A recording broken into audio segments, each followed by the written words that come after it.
Selamat pagi. Iya. Gimana dok kabarnya dok? Baik ya dok ya? Kabarnya selalu baik dong. Wah, ini masih sibuk apa nih dok? Sibuk apa ya? Biasa nih praktek ya, praktek. Kemudian apa ya? Iya, cuma masak-masak kan gitu. Waduh, ini teman-teman tahu nggak sih kali ini tuh dokter Evi tuh lagi buat masakan yang tanpa MSG dan pengawet ya dok ya. Wow, ini masakan dokter Evi pasti enak banget nih. Aku udah bayangin Ah, sih dok. ya, kebayangin aja dulu Oh ya. iya iya dok. Cuman kan memang sekarang kalau untuk keluarga sehat itu semuanya harus dimasak sendiri gitu. Benar-benar dok, benar gitu. Oke dok, ini kita kan kemarin sudah berdiskusi nih dok ya sebelumnya Mm-mm. tentang masalah tema kita hari ini nih dok. Tema hari ini gitu ya dok ya. Ya, Masalah tentang bagaimana sih penggunaan KB pil. Dok, KB pil. Kalau saya tuh bayangin KB pil itu KB yang kayak tablet terus diminum kayak obat. Bener nggak sih dok itu dok? ya, sebenarnya kalau kita sebelum menuju ke KB pil gitu ya, sebenarnya kan yang namanya alat kontrasepsi atau cara kontrasepsi itu macam-macam ya, banyak macamnya Hmm. gitu. Dan kita harus memilih gitu. Jadi memang mungkin tidak semua orang bisa memakai alat kontrasepsi yang sama gitu. Jadi kalau satu perempuan sama perempuan lainnya akan tentunya akan berbeda gitu ya. Dan ini cukup banyak metode kontrasepsi sehingga sebenarnya kita bisa memilih sebagai perempuan yang mau KB dan selalu lakukan konsultasi dengan dokter atau bidan gitu sehingga kita bisa mendapatkan informasi yang banyak sehingga nanti kita tidak salah pilih gitu Mbak Nisa. Oke, tapi sebenarnya untuk KB pil itu terjual bebas nggak dok di apotek atau di apa namanya tempat-tempat penjualan obat gitu dok? Ya, kalau PKB ini kan bisa dibeli secara bebas ya, secara bebas dan Hmm. sekali lagi semua jenis obat apapun saran saya kan selalu belinya di apotek gitu. Karena kenapa di apotek? Karena di sana ada apotekernya pasti gitu. Oh Sehingga oke nanti oke. ya pasti ada apotekernya dan kalau mau memulai untuk meminum pil KB itu awalnya pertama kali mestinya dengan dokter atau bidan dulu gitu. Nanti selanjutnya bisa yang namanya beli sendiri. Meskipun dengan cara beli sendiri pun kita mesti harus secara rutin juga periksa ke dokter atau ke bidan untuk apa? Untuk melihat atau paling tidak memonitor apakah selama minum pil KB ini mengalami efek samping apa tidak gitu. Jadi kan masing-masing pil KB itu memang isinya kadang berbeda-beda Mbak. Jadi kita mesti harus paham kemudian seperti apa efek samping yang nanti akan muncul kalau minum pil KB. Oh oke dok. Tapi sebelumnya nih dok, kalau misalnya nih ini ada kasus nih dok ya. Eh, Kalau misalnya ada ibu-ibu nih dok, dia nggak konsultasi sama dokter, nggak konsultasi sama bidan, suster atau apoteker, terus tiba-tiba dia beli KB pil gitu. Sebenarnya itu baik apa enggak dok? Sebenarnya kalau misalnya sepanjang bagaimana cara minum dan lain-lain dan dia belinya di apotek, saya rasa sih nggak masalah karena bisa konsultasi dengan apotekernya. Oh Gitu. oke Cuman oke. ya tapi kenapa tadi saya bilang bahwa di awal mesti harus konsultasi dulu supaya Benar. tahu gitu ya, tahu bagaimana cara penggunaannya gitu. Karena kadang-kadang eh, menggunakan pil KB itu memang kelihatannya sepele ya, tinggal minum aja gitu, nggak perlu disuntik, nggak perlu diapa-apain. Tapi sebenarnya dalam penggunaannya kadang-kadang muncul masalah juga gitu.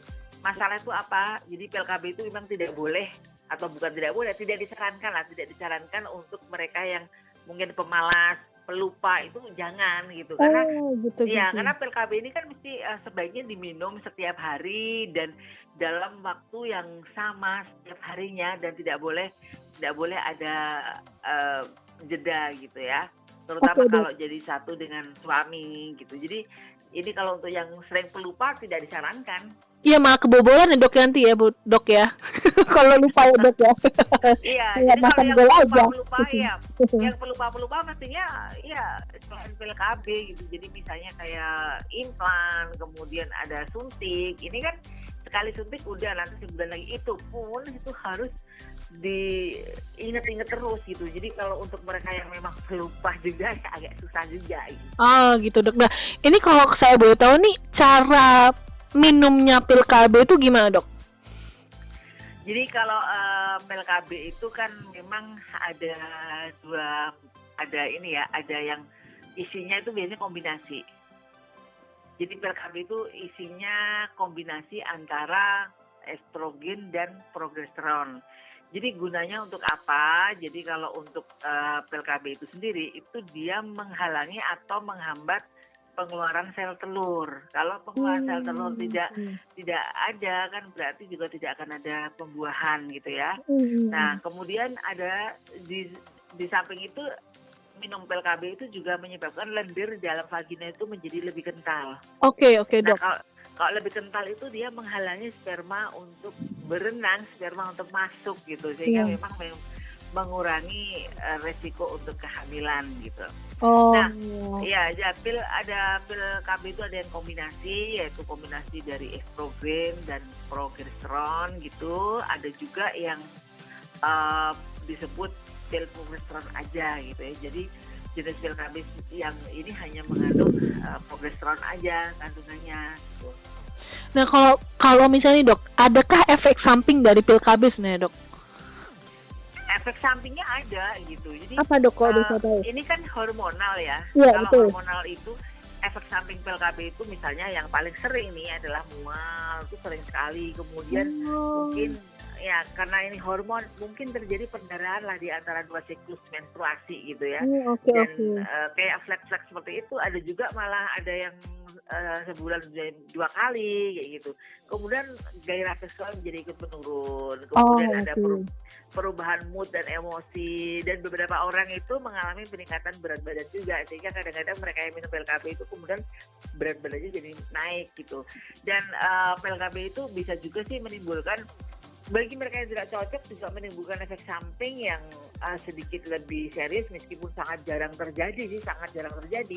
Misalnya sakit kepala yang terus menerus, jadi dia kepalanya kayak semacam migrain kayak gitu ya. Kemudian untuk mereka yang mungkin ada riwayat stroke, itu juga tidak disarankan dengan minum pil KB seperti ini. Kemudian mereka yang hipertensi itu juga disarankan untuk tidak memakai pil KB. Oke, Dok, berarti ini kayak tanda-tanda orang hamil ya, Dok, ya, kalau pakai pil KB, Dok, ya, kemual, terus habis itu gairah seks menurun dan segala macam. Ya, tapi mualnya kan beda ya. Mualnya kalau orang hamil tuh mungkin morning sickness hanya di pagi hari. Kalau ini akan terus-menerus, dan biasanya yang paling sering tuh ya sakit kepalanya itu yang paling sering. Kayak migrain gitu ya, Dok, ya. Juga bisa. Ya. Oke, Dok. Ini kalau saya boleh tahu nih, banyak kasus di mana sahabat Rosvi itu kalau menggunakan pil KB itu siklus menstruasinya jadi nggak teratur, Dok. Aduh. Nah, dia bingung nih, Dok. Apakah dengan Rosvi ini bisa membantu siklus menstruasinya menjadi teratur kembali, Dok? Ya, memang kalau masalah siklus head yang bukan siklus head yang tidak teratur sih, Mbak Nisa. Jadi efek sampingnya itu bukan efek samping yang siklus menstruasi. Ini menstruasinya malah justru teratur kalau pil KB ini. Gitu ya?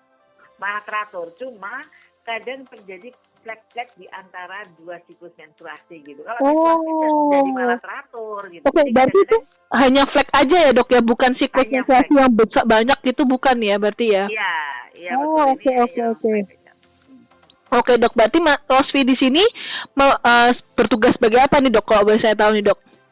Nah, sebetulnya kalau Rosvi sendiri kan ini dia mengandung estrogen alami ya, jadi yang dikasih Fatimah itu gitu. Ya, betul. Dan dia bisa di samping dia bisa mengatur siklus menstruasi, dia juga relatif mengurangi perdarahan, mengurangi flek-flek yang tadi gitu. Jadi banyak juga yang kadang-kadang minum Rosvi, kemudian kalau menstruasi kemudian jadi kayak darahnya menjadi lebih banyak. Sebenarnya ini sebenarnya efek dari Rosvi ini ikut membersihkan darah menstruasi juga. Berarti dia membantu untuk membersihkan darah yang masih ada di dalam rahim gitu ya, Dok, ya? Iya, benar. Sebenarnya secara dari beberapa penelitian yang pernah saya baca, kandungan yang ada di Rosvi ini kan dia tidak mengganggu siklus menstruasi. Kemudian dia juga tidak berbahaya juga sih diminum pada saat menstruasi gitu.